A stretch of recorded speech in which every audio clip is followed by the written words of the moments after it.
Hi everyone, today I'm talking about the High Seas Treaty, which is also called the BBNJ Agreement.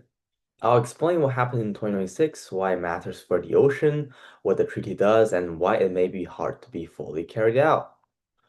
So here's the current event. The High Seas Treaty entered into force on January 17th, 2026. That means it is now legally active and is not just an idea. It creates a framework to protect biodiversity in the high seas, which are ocean areas that don't belong to any country.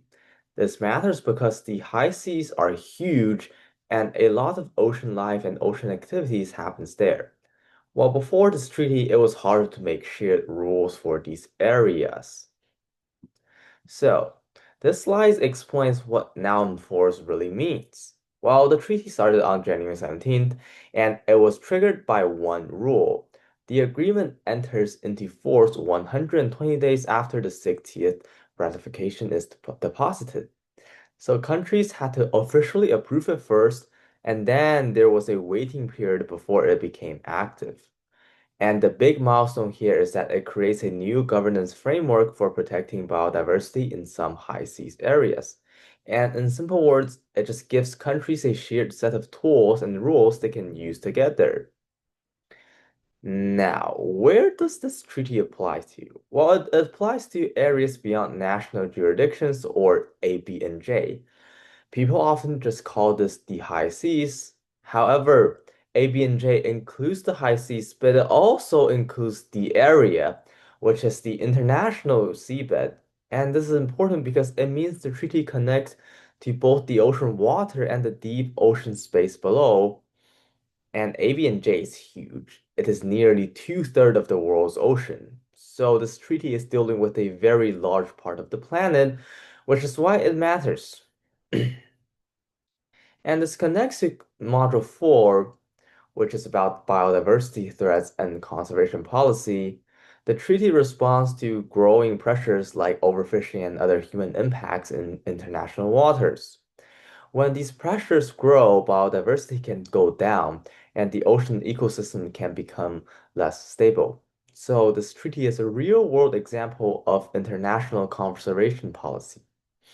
It is trying to reduce biodiversity threats on a global scale, especially in places that were harder to regulate before.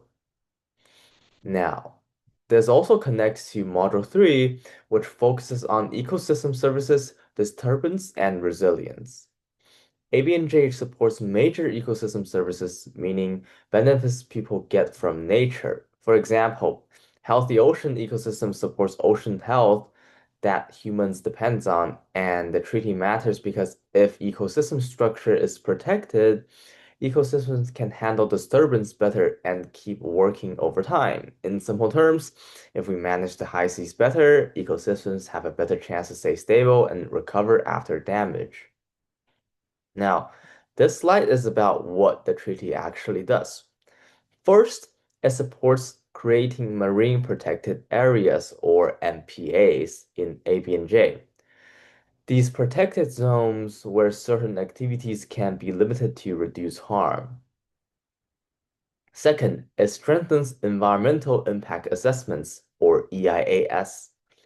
This means before major activities happen, there should be a review to check environmental harm. And third, it addresses issues around marine genetic resources and benefit sharing. So overall, the treaty is trying to create protection using protected areas, impact checks, and fair rules for shared ocean resources. However, even with a strong treaty, implementation can still be very hard.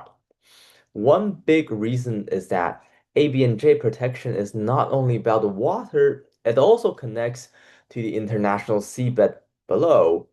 Fredman explains that the treaty overlaps with other governance systems and that can create coordination problems. Also, some seabed-related activities are governed somewhere else, which can limit what the BBNJ treaty alone can control. So the main idea is that the ocean is connected to real life in real life, but the rules and organizations can be split, and that makes enforcement and coordination much more difficult than it seems. And this also connects to Module 5, which is about human systems and governance. CINEA describes real support actions to help implementation. And this is from the EU, which includes coordination, help the planning, and the technical capacity that makes the treaty more effective in practice. This matters because law alone don't protect nature. Protection depends on what people do next, like capacity building, monitoring, cooperating, and enforcement. So this is an example of how governance and institution can reduce environmental pressure. So to wrap up, my takeaway is very simple. The treaty is now legally enforced, and it provides tools like MPAS and EIAS to protect biodiversity in ABNJ. The science case is strong because ABNJ supports important ecosystem services and global ocean functioning. But the main challenge is still implementation. Coordination and capacity will determine how successful it becomes.